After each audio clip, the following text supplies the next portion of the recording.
Ghoghla checkpost બહાર ગુજરાતના અહેમદપુર માંડવીમાં વસવાટ કરતા NRI મુકેશ હરિલાલ ઉંમર વર્ષ 59 નામના વ્યક્તિ ચાલીને જઈ રહ્યા હતા ત્યારે અચાનક જ કોઈ કારણસર રસ્તા પર જતા ટ્રેક્ટરની અડફેટે આવતા ઘટના સ્થળે કમકમાટી ભર્યું મૃત્યુ થયું હતું।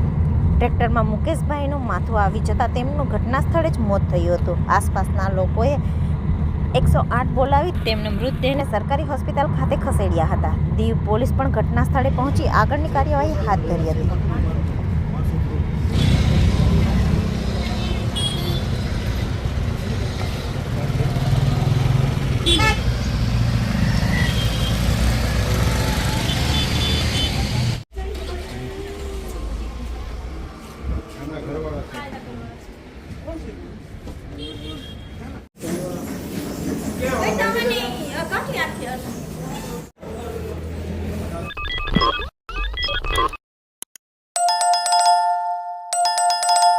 What?